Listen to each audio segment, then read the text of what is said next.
Swayam Prabha. Digital India. Educated India.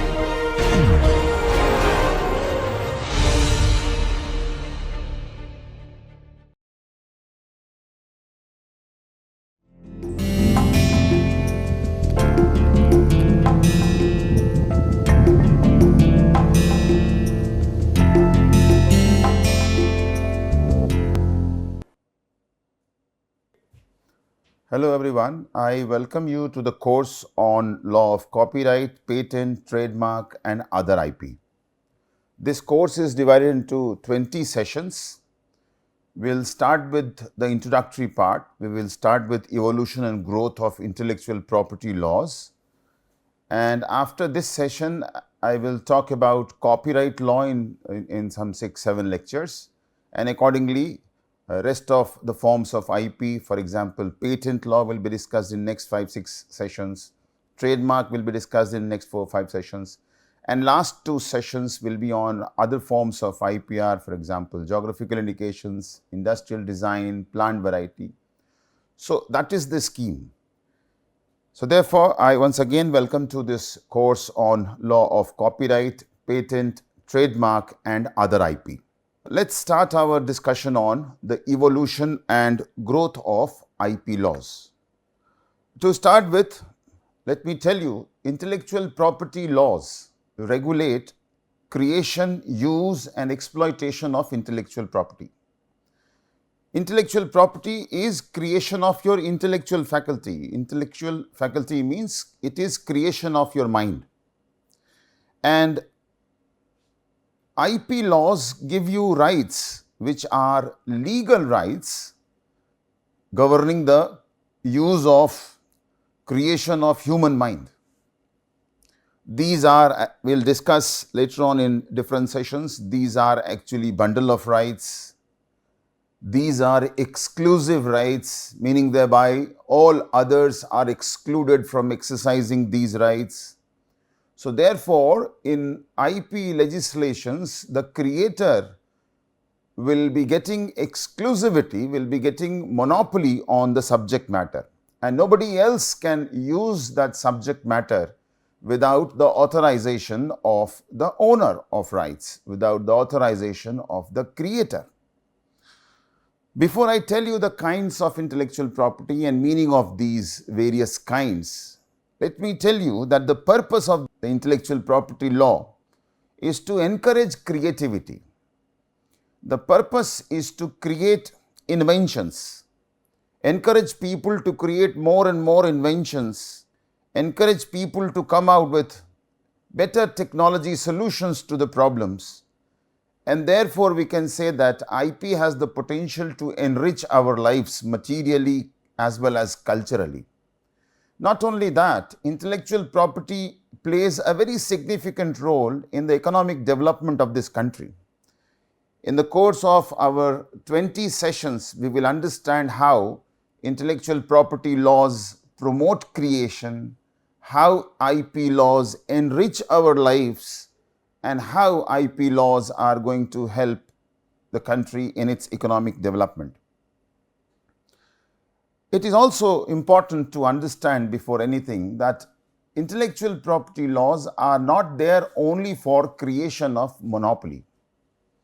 I'll be referring to TRIPS agreement later on. I'll explain what is TRIPS agreement, what is WTO, how it is relevant to us. But I will refer to one provision of TRIPS agreement, an internationally binding document on the members. India is a member of WTO and therefore TRIPS agreement is binding on India. And in fact, we have made our laws on the basis of TRIPS recommendations. Article 7 of TRIPS agreement says that the purpose of IP laws is not only to promote innovation, the purpose is also to promote dissemination. It must not be only in favor of creator, it must actually balance the interest of creators with interest of users. So therefore, any IP legislation, be it copyright law, be it Copyright Act 1957, Patent Act 1970 or any other intellectual property legislation, we will see that these legislations will do an act of balancing between the interest of creator and the interest of users. IP laws must not only promote innovation, these must also promote dissemination. Now, with this background, let us see what are the kinds of intellectual property we will be discussing throughout the session. IP can be divided into two parts. One is industrial property, the other is copyright. This is more than 100 years old classification. Now, it does not hold that importance because the distinction is no more there. I will tell you why. But we traditionally understand that industrial property is of various kinds. Patent, for example, is an industrial property. Trademark, geographical indications, industrial designs, new variety of plant, all these are part of industrial property, whereas copyright is a separate category. The understanding behind this classification was that copyright has nothing to do with industry. But today that understanding is not very relevant because large number of industries are exclusively governed by copyright law. For example, music industry, software industry, broadcasting industry. So, there are many publication industry, many industries which are exclusively governed by copyright law. So, it won't be a very wise idea to say that copyright is not a kind of industrial property. Recently, in the year 2016, government came out with an IPR policy in which now even copyright, which before the policy was administered by Ministry of HRD, now called as Ministry of Education. Now, after the policy, even copyright has come under Ministry of Commerce.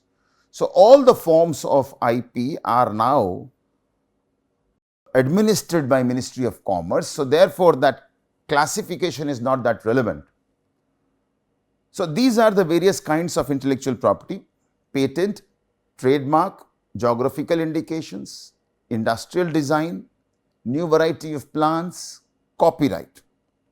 We have to understand that these are creation of mind, these are creation of intellectual faculty, and there is a fundamental difference between intellectual property and physical property. It is not difficult to locate physical property. You see, I can tell you the address of my residence. Even if there is no formal address, still I can guide you to my residence. Take third lane, go straight, after 200 meters, take a right. So, locating physical property is not difficult. Locating intellectual property is a difficult task. So, all the forms of IP legislations which we will discuss, Copyright Act, Patent Act, Trademark Act, GI Act, Designs Act, Plant Variety Act, all these legislations will first of all identify the subject matter. What is protected under Copyright Act? We will discuss it is the work which is the subject matter of Copyright Act. What do we mean by work? Works can be literary work, artistic work, dramatic work, musical work. Cinema is also considered as work. Sound recording, phonogram, that is also considered as a work. So, first thing which Copyright Act will do will identify what is the subject matter. The subject matter of that law is works, but then not all works are protected. Only those works are protected which are original. So, we will understand the key word in copyright law is originality. Similarly, when we will discuss Patent Act, we will see that the subject matter of Patent Act is inventions, but not all inventions will get patent protection. Only those inventions which are new will get patent protection. So, therefore, novelty becomes the key word in Patent Act. In Trademarks Act, we will understand that a mark which a trader uses to distinguish his goods from goods of other traders, that mark becomes a trademark, and that is the subject matter of Protection of Trademarks Act 1999. But we will see that not all marks will get protection, only those marks which have a quality called as distinctiveness will get the protection. So, therefore, the key word in Trademarks Act is distinctiveness. What is the meaning of this term? We'll understand later on. I'll briefly tell you, distinctiveness means ability of the mark to distinguish goods and services of one trader from goods and services of other traders. So that is how IP legislations will identify the subject matter first of all. Not all works will get copyright protection, only the original works will get. Not all inventions will get patent protection, only the novel inventions will get. Not all marks will get trademark protection, only the distinctive marks will get. So this forms the basis. Now let us introduce the three basic forms of intellectual property: copyright, patent and trademark. You can see the first thing which I want to discuss is the meaning of copyright or the introduction to copyright. As I said, copyright protection is granted to works. Literary work means anything which is written, printed. Artistic work, you know, painting, drawing, engraving, sculpture, all these are artistic works. Musical work means any music. Dramatic work, you know, plays, choreography, all these are dramatic work. Cinema, you know the meaning. Sound recording, you understand broadly. These are the subject matter of copyright. As I have already mentioned, these works must be original in order to get protection under Copyright Act. There are few points which I have written on the slide, if you can see. The copyright is automatic. Kindly understand that all other forms of intellectual property, the protection is subject to registration. For example, you get protection on a trademark if you get it registered under Trademarks Act. You must have seen a symbol where it is written R inside a circle over a trademark. That indicates that the trademark is a registered trademark. Patent rights are granted once the invention is registered with Patent Office. A new variety of plant will get protection only once registered. Design will get protection only once it is registered. So all other forms of intellectual property, the rights are subject to registration. Copyright is the only kind of intellectual property where the protection is automatic. Copyright springs into effect the moment you create the work. Registration is an optional requirement. If you want to register, it is fine. But even if it is not registered, still copyright protection exists. So this is automatic. Second, copyright is a plural term. It means bundle of rights. There are many rights. If I write a poem, I get many rights on that poem. Reproduction right, distribution right, public performance right, adaptation right. There are many rights which come along with the work. So copyright, the word copyright means bundle of rights. The third word I have mentioned here is limited rights. Limited rights means these are limited over time. Copyright is not granted for unlimited duration. It is granted for maybe lifetime of the author plus 60 years. So you have different term of protection for different subject matter. For literary work, it is lifetime plus 60 years. And after the duration of protection is over, the work comes into public domain.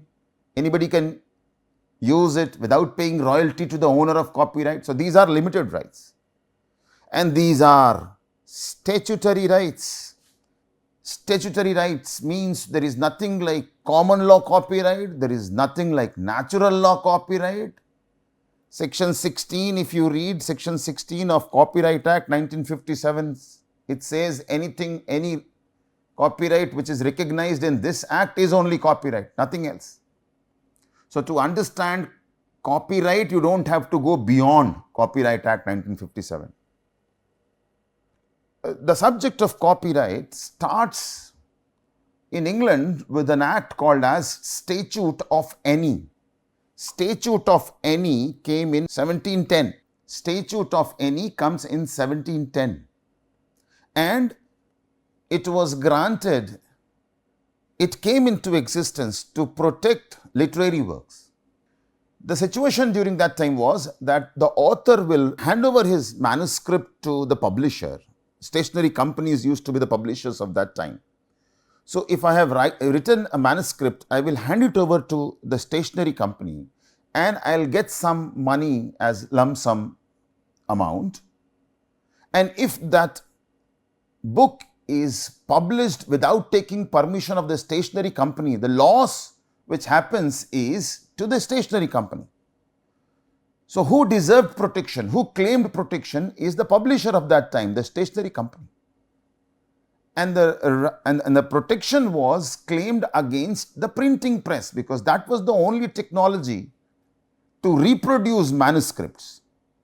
So the first right given was right to print, reprint, right to make copies using printing press. And this right was given to publishers, that is the stationery company, by the law of Statute of Any 1710.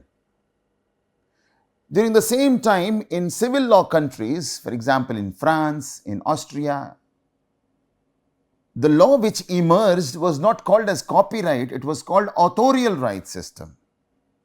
The fundamental difference between copyright system and authorial rights system, the fundamental difference between copyright system of common law and authorial rights system of civil law is that rights could be granted only to a natural person in civil law countries.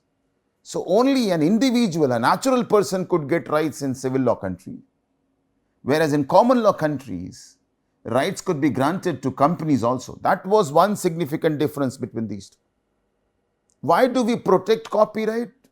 There are various theories to justify. There is a reward theory which says that somebody has created some cultural creation, he must be rewarded for it. There is an incentive theory which says that if you do not incentivize creation, people will not be encouraged to create more and more works. You have human rights justification in favor of copyright law. Human rights justifications, you can find provisions in UDHR, in Economic, Social, Cultural Rights Covenant 1966. You can find provisions which talk about protection of interest of authors. There is natural law justification. It is just to protect. It is just to protect. So these are some of the justifications given in support of protecting copyright. This is a broad introduction. Copyright is automatic, it is bundle of rights, it is statutory right. The law as it emerged in England is called as copyright system. The law as it emerges in civil law countries is called authorial rights system, and there are theories justifying copyright law. Let's see how internationally it all started. Suppose an author is getting protection in England, but his work, his novels will also travel to other countries. So how will he get protection in some other country? England will have to enter into a bilateral agreement with that other country, requesting that country to protect the works coming from England. So reciprocity, you protect my works there, I will protect your works here. But if my work is going to many countries, bilaterals will not help us. In that case, we will have to enter into multilateral treaties. And because of the need to have a multilateral platform, because now intellectual creations are traveling to various countries and bilaterals was becoming cumbersome. So therefore, we convened a convention called as Berne Convention of 1886. This convention was first international convention for protection of literary and artistic works. There are certain very important aspects which emerged in the convention called as Berne Convention 1886, and all of these features are still relevant. Even after more than 100 years, all these features are still relevant.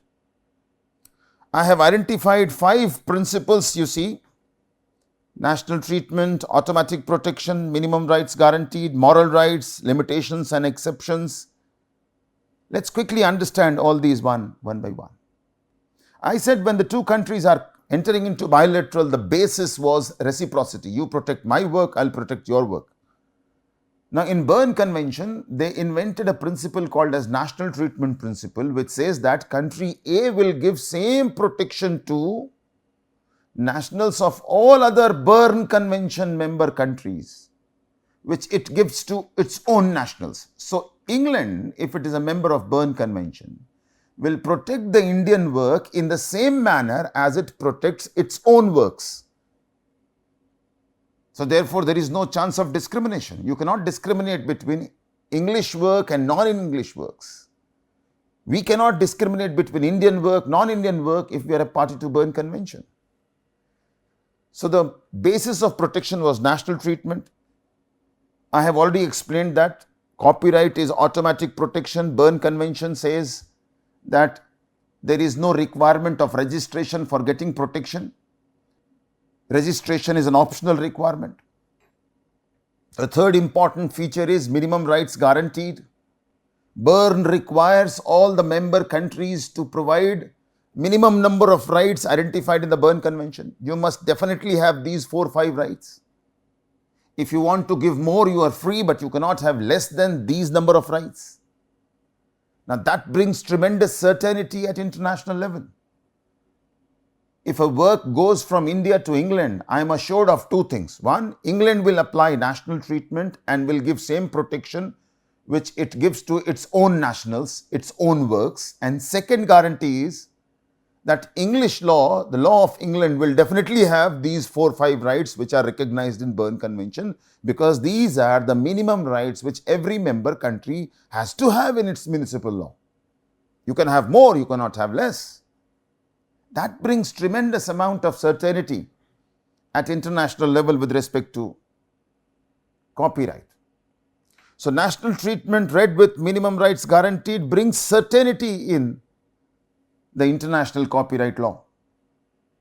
In addition to these 3, certain moral rights were recognized.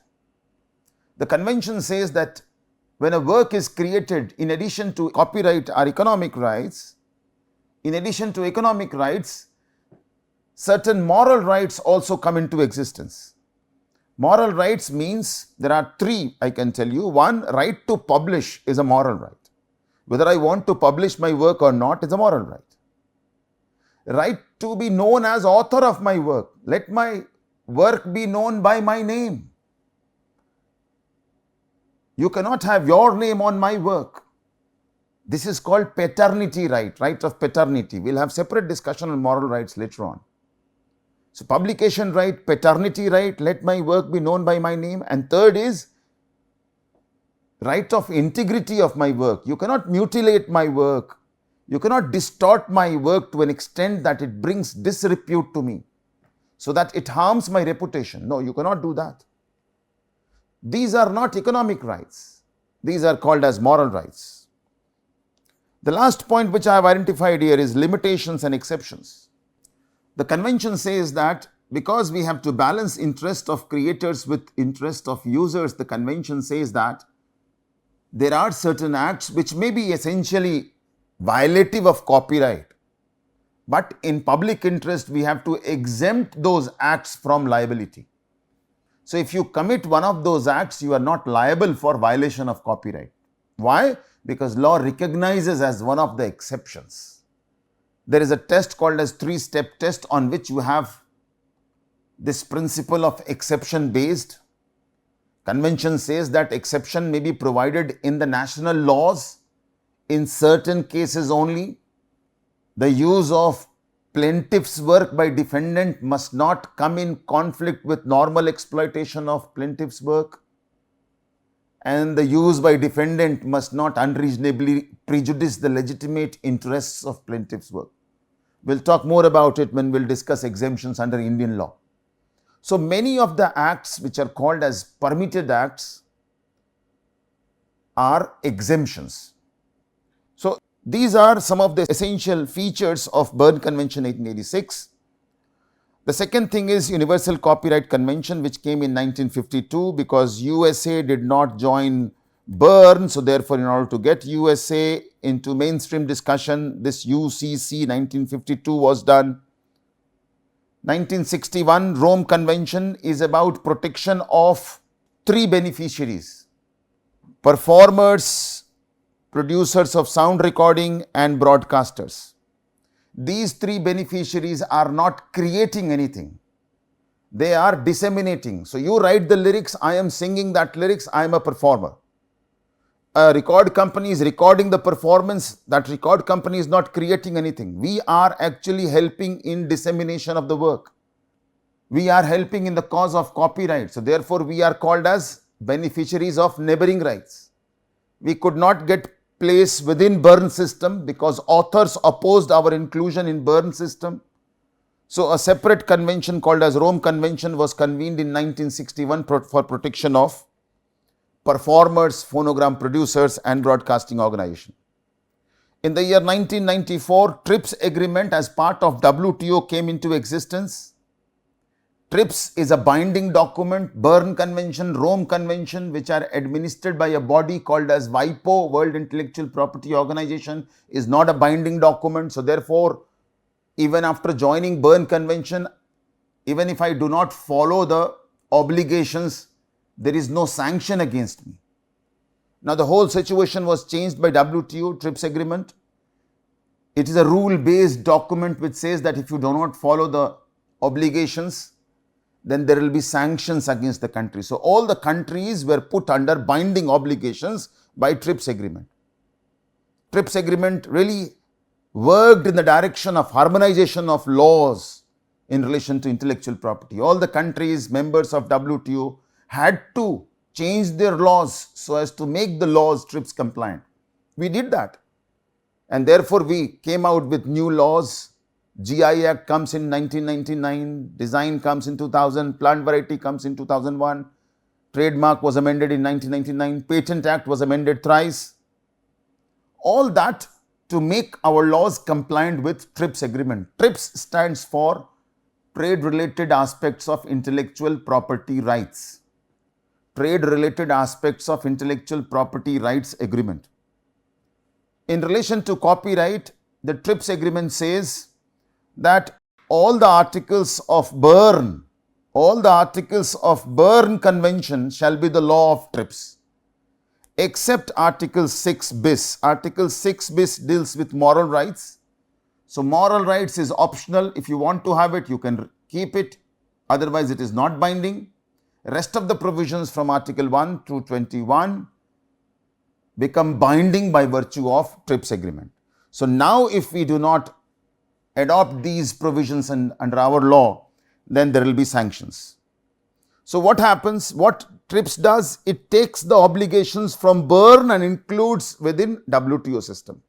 So the same set of obligations have now become binding. In relation to neighboring rights, TRIPS does not refer to Rome Convention. Instead, TRIPS provides details about neighboring rights. The region is referring to Rome. I will not go in detail on this point. Referring to Rome would mean we are referring to a convention which is tagged to obsolete technology, because technology in relation to sound recording, technology in relation to broadcasting is constantly changing, and therefore referring to Rome Convention of 1961 would mean that we are referring to a convention which is tagged to very old technology. Therefore, instead of referring to Rome, what TRIPS does, it writes details about the neighboring rights. In addition to Berne Convention, TRIPS also provides certain new features. For example, we did not have computer programs during 1886 Berne Convention.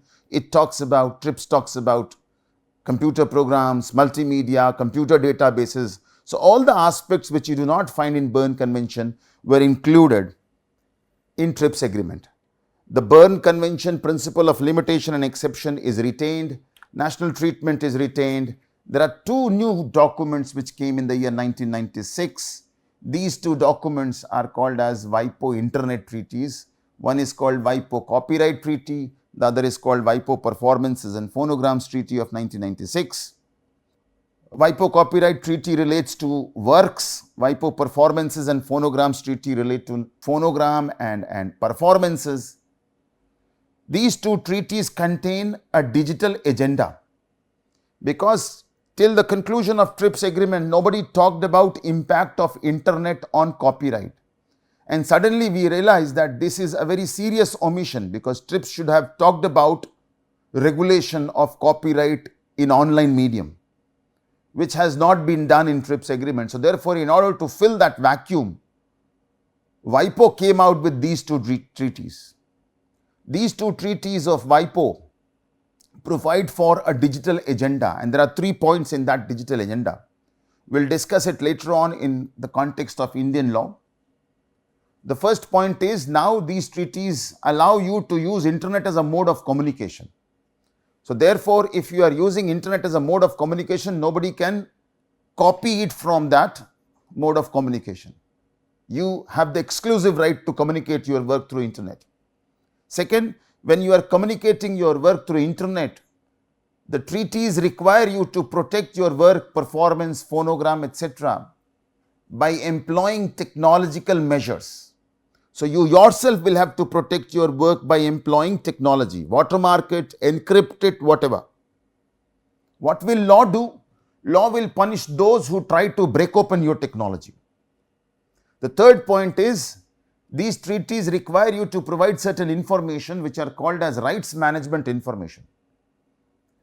These information are required for efficient management of rights in online medium. Now you yourself will have to provide those rights management information. What will the law do? Law will punish those who try to tinker with your or modify your rights management information. In addition to these two treaties, we also have certain documents of WIPO. For example, if you see, one is called WIPO Beijing Treaty on Audiovisual Performances. I will talk about it maybe later when we'll talk about performers. And we have a Marrakesh Treaty of 2013, which is made by WIPO along with World Blind Union. What is the impact? We will see later on. So that is about copyright. I discussed about some of the treaties, some of the international documents. Now let's quickly understand what is patent. We will see the introduction of patent and we'll refer to some of the international documents in relation to patents. Patent is a kind of an agreement between the inventor and the patent office, in which inventor is granted monopoly rights and in return inventor discloses his invention to the patent office. Now disclosure has to be an enabling disclosure. We'll talk about the term enabling disclosure later on. So patent is an agreement between inventor and patent office. I have already mentioned that patent is granted on inventions. Not every invention will get patent protection. The invention in question has to be new. So an inventor enters into a kind of agreement with the patent office. Inventor gets exclusive rights, monopoly rights. We'll talk about monopoly rights later on. And in return, the inventor discloses his invention to the patent office. Why do we grant monopoly rights to the inventors? There are certain very fundamental reasons why patent should be granted. It encourages more research, more invention. It induces the inventor to disclose his invention. See, otherwise, if you do not grant monopoly to inventors, they will never disclose their inventions. Because once the invention is disclosed, it is not difficult to misappropriate it. It is not difficult to reverse engineer it.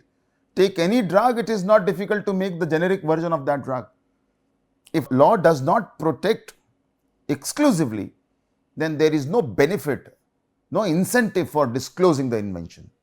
Disclosing the invention would mean after 20 years of patent protection, the invention will come in public domain and anybody will start manufacturing it without paying any royalty to the patent holder. So therefore, that is the importance of disclosure.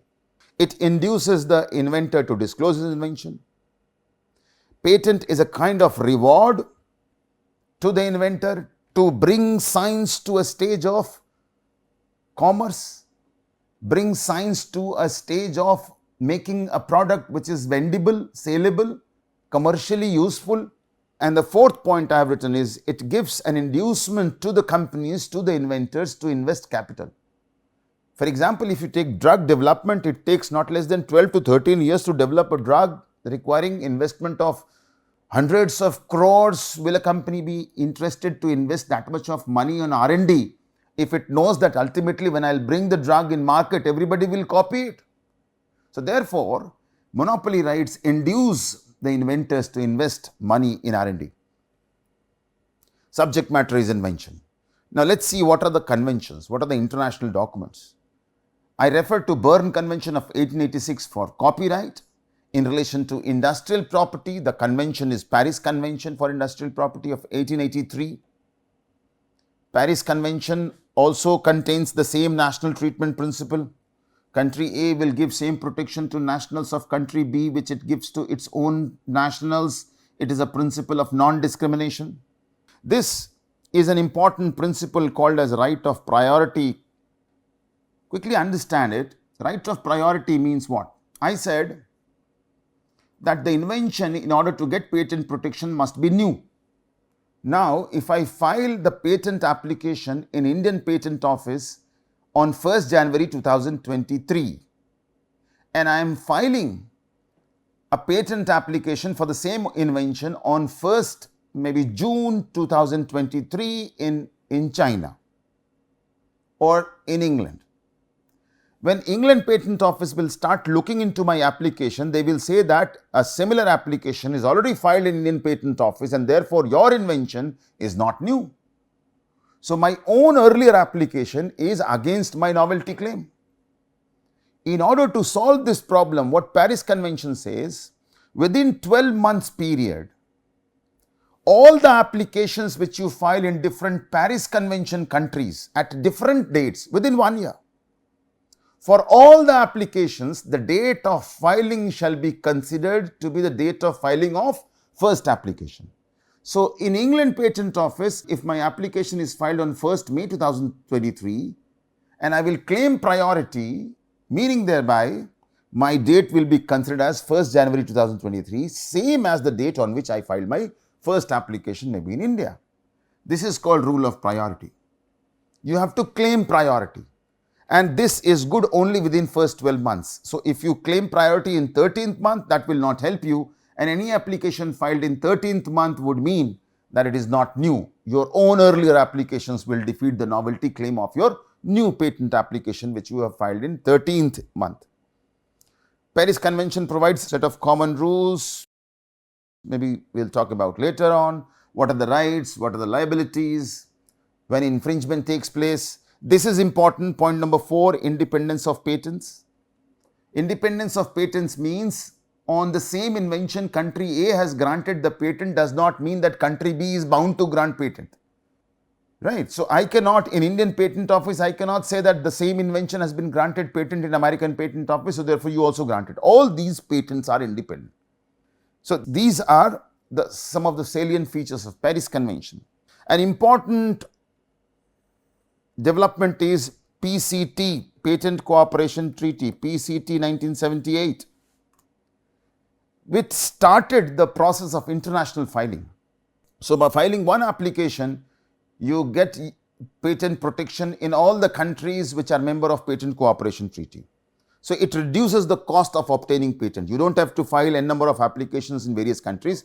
File one application in the receiving office of PCT and PCT will examine your application centrally, PCT will publish your applications centrally, PCT will do novelty search for your patent application and then the application will be sent to all the countries where you want to claim patent.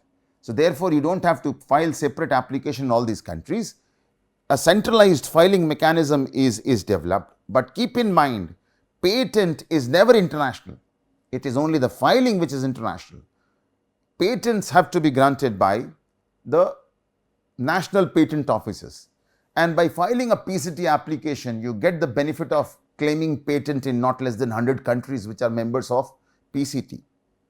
So, PCT establishes an international system of filing, a single office called as receiving office. You file a single application, it does the examination, it does the international search and it does centralized international publication, and the application will be sent to all the countries where you have claimed patent. As I have already mentioned, the task of granting patent is reserved for national offices. You never get an international patent, you always get a national patent. In the year 2000, in order to streamline the requirements, procedural as well as substantive requirements of patent, the WIPO came out with the Patent Law Treaty of 2000. It tries to harmonize formal requirements for grant and to streamline the procedure. It provides standardized set of formal requirements, standardized forms so that there must be certainty at international level. It provides simplified electronic filing process. Indian Patent Office has electronic filing mechanism. So, in order to harmonize the patent law at different countries, in order to standardize the formal requirements, Patent Law Treaty 2000 came into existence. This was a WIPO initiative. I may again tell you, WIPO is World Intellectual Property Organization. It is a specialized body of United Nations, and all the documents which are convened by WIPO are not mandatory in nature. They are not binding. Then comes TRIPS Agreement 1994. TRIPS Agreement became binding from 1st January 1995 for developed countries. It became binding from 1st January 2005 for developing countries, and for least developed countries and island countries, they still have the grace period.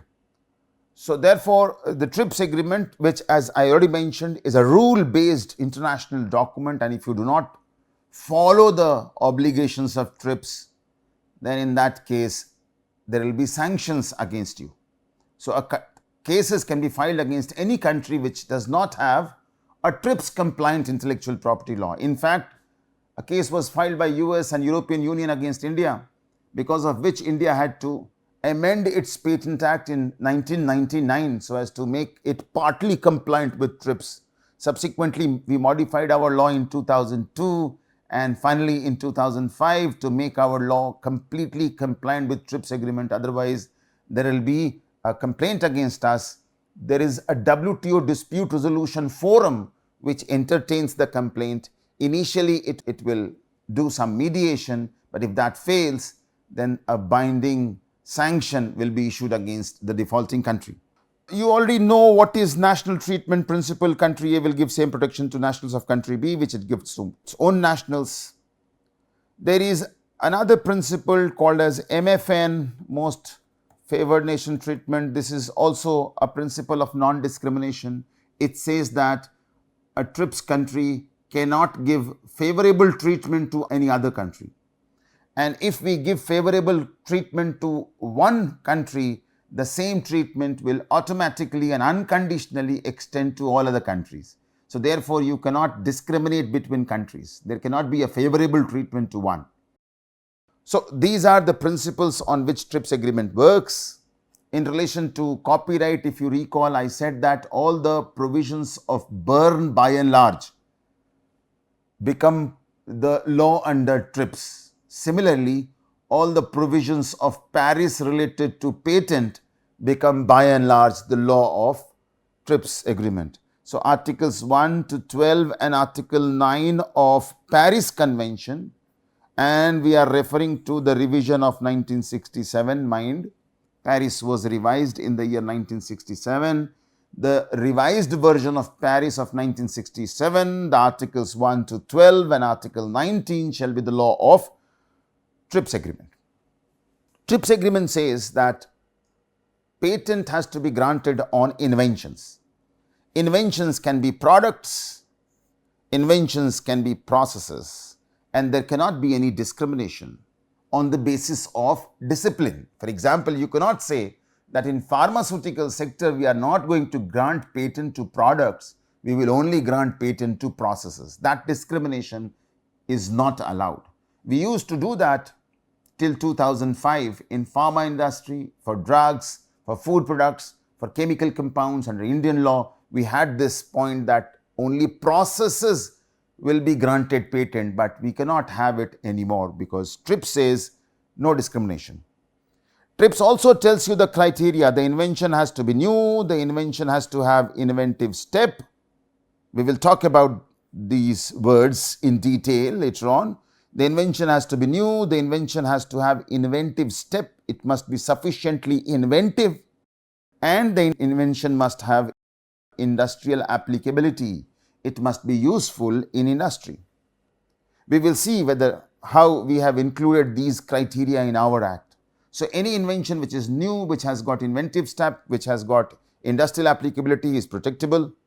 I have already mentioned you cannot discriminate on the basis of place of invention. You cannot discriminate between imported goods and locally manufactured goods because you are bound by the national treatment principle. You cannot discriminate on the basis of discipline. You cannot say in chemistry we will protect process and physics will protect product. No. TRIPS gives you certain flexibilities. It says that any invention which is against public order, which is against morality, which is against health of animal, human health, which is hazardous to environment may not be patented. TRIPS also says that any method of treatment of human and animal can be excluded from patenting. The duration of protection is only 20 years, that too from the date of filing. So from date of filing of application, you get the protection for 20 years. And as I said, in case of copyright, there are certain acts which are permitted acts, which are exempted from liability. Same is the case here. TRIPS Agreement Article 30 identifies certain exceptions. So we have understood basics of copyright, basics of trademark, what are the conventions which relate to copyright, what are the conventions which relate to patent. Now let's talk about trademark. So copyright is bundle of rights, patent rights, monopoly rights. Berne Convention happens to be the most important document which is included in TRIPS. So law of TRIPS is by and large the provisions of Berne in relation to copyright. Law of TRIPS is by and large Paris in relation to patents. Now the third important form of intellectual property is trademark. As I have already mentioned, trademark law is related to a mark which will distinguish goods and services of one trader from goods and services of other traders.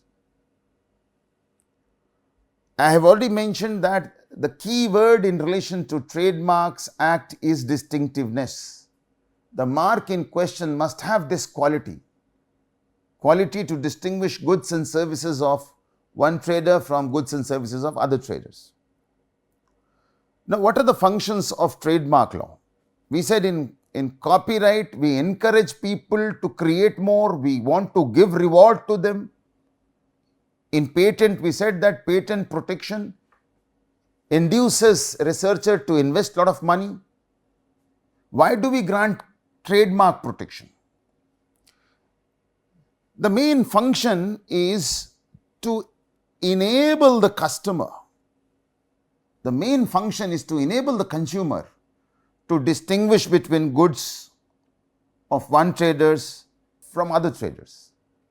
Customer relates a mark with the quality of the product, and therefore the incentive for trademark protection in favor of the proprietor of trademark is in the form of goodwill. So customer relates your mark to the quality of the product, and in return the trader gets the benefit of goodwill which goes along with that trademark. So it is useful for the proprietor of trademark as well as for customers. Consumers are protected against deceit. There may be many slight deviations which you come across. There is a trademark and there will be very minor deviations you come across. There are other products with similar trademarks. Then the proprietor can file a case of violation of trademark. Now, case of violation of trademark means what I will have to prove? I will have to prove that the mark which the defendant is using is deceptively similar to my mark. So, any similarity which causes deception for customers, for consumers, is bad. Therefore, it protects my mark against any similarity which causes deception. So, it is good for the traders, it is good for customers. It is good for customers because it minimizes the cost. You don't take a lot of time to decide whether you want to purchase a product belonging to trader A or belonging to trader B, because you relate the mark with the quality of the product. Now, let's go back to the conventions quickly. The Paris Convention 1883, as I said, Berne Convention talks about copyright. Paris Convention talks about industrial property, and there are various forms of industrial property which I mentioned. I refer to patent, I am referring to trademark. All these are initially covered in Paris Convention 1883. It talks about national treatment with respect to trademark law. Country A will give same protection to nationals of country B, which it gives to its own nationals. I have explained the meaning of right of priority with respect to patents, I said you file an application in India. Within 12 months, you file application in all the other countries which are members of Paris Convention. For all those applications, the date of filing shall be the date of filing of your first application if you are doing it within 12 months. The same applies in trademark. Only difference is that the time period is only 6 months. You can file an application for registration of your trademark in India. You want to claim registration in England, in France, in other countries, you can file applications there. And all the Paris Convention countries where you are filing your applications, all those applications will be considered to have been filed on the date when you filed your first application in one of the Paris Convention countries.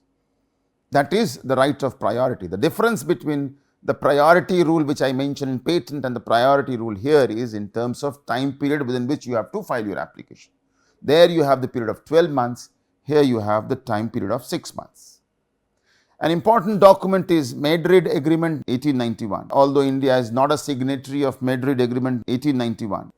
If you recall, I said in relation to patent, international filing of patent applications started by Patent Cooperation Treaty.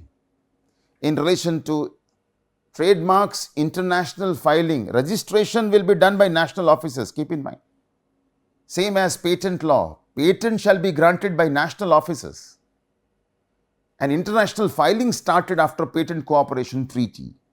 Similarly, an international filing started in the year 1891 by Madrid Agreement. And this was done to facilitate protection of trademark in several countries by means of a single international application. So, you file one international application, you get protection in various countries. The main features, I will quickly tell you the main features of Madrid Agreement. The first is I must be a national of one of the countries of Madrid Agreement. Second, there is something called as basic registration. The mark should be first registered at the national level in the country of origin. So, therefore, if I originate the trademark here in India, I must first of all register it in India, only then I can file an international application. Although we are not a party here, but the same will be useful later on. In the next slide I will show you. So, the first is the proprietor must be a national of one of the countries which are member of Madrid Agreement. Second, the mark must be first of all registered in the country of origin. This registration is called as basic registration. And the country which is giving basic registration, only that country will transmit the request of international filing. So, international filing request will be forwarded, will be transmitted to the International Bureau of WIPO by the country which is giving you the basic registration. Now, this document also says that uniform fees will be charged by the different designated countries. So, I designate 5 countries where I want to claim registration for my trademark. Then all the countries will claim uniform fees. The International Bureau notifies the international registration to the designated countries and publish it. So, designated countries will be notified by the International Bureau. Designated member countries will examine and decide within 1 year from the communication from International Bureau whether to register it or not. Now, if there is no refusal, the protection is for 10 years and it will be renewed for another 10 years. But this is important, this is called central attack. I will explain it briefly. If during first 5 years, the basic registration, the registration in the country of origin is cancelled, then international registration is automatically cancelled. This is a problematic situation. So, if because of some reason it is cancelled in the country of origin, it will automatically be cancelled in all the countries. So, international registration is cancelled. Now, Madrid Protocol of 1989 cures some of the defects. In place of uniform fee, now different fees can be claimed by contracting parties. So one problem that uniform fees has to be paid is taken care of. And as I said in the previous slide, if I go back, there is something called a central attack. If the registration is cancelled in the country of origin, then international registration is also automatically cancelled. That problem is taken care of. And in case of central attack, that means if it is cancelled in the country of origin, then I can convert my international application into national or regional application. So all the applications will now be considered as national applications, and the international application will not automatically get cancelled. Because these problems were solved, India joins Madrid Protocol in 1889. In addition to Madrid, we also have something called as Nice Agreement, which talks about classification of goods and services. Nice Agreement requires national countries to adopt the classification of goods. For example, all the goods have been classified into 34 classes, and you get registration under one or more than one classes, then the certificate must mention that your mark is registered for which class of goods or which class of services. There are 11 class of services mentioned. So classification of goods and services has to be done according to Nice Agreement. India is a party. India joins in 2019. Trademark law, same as patent law treaty, if you recall, of 2000. We have a similar kind of treaty called as Trademark Law Treaty of 1994. The purpose is to harmonize the registration process at international level. India is not a party. And finally, in 1994, the most important document, as I have been saying, in relation to all the forms of intellectual property is TRIPS Agreement. Section 2 of TRIPS Agreement talks about trademark law. We have same principles, national treatment principle, most favored nation treatment principle. So that is about the international development in relation to these three forms of intellectual property: copyright, patent, trademark. We understood the basic concepts. Copyright is for works, patent is for invention, trademark is for marks. Originality is the keyword in copyright, novelty is the keyword in patent, distinctiveness is the keyword in trademark. There are many conventions and treaties I refer to. The most important document for all the forms of intellectual property is TRIPS Agreement 1994, which is part of WTO. It is a binding document. It is a rule-based document. Any country which is a member of WTO and it is not following the obligations of TRIPS, there will be complaints against that country, and there will be a complaint against Dispute Resolution Forum. There may be sanctions against that country. So therefore, after TRIPS Agreement, we modified, as I said, large number of our intellectual property laws. The least modified law after TRIPS, because of TRIPS, is Copyright Act. Now onwards, we will be talking about copyright. In the next session, we will start our discussion on copyright law. I will devote some 5-6 lectures on copyright, followed by patent and trademark and other forms of intellectual property. So that's all from me on this introductory lecture. Thank you very much for joining. See you for the next lecture. Thank you.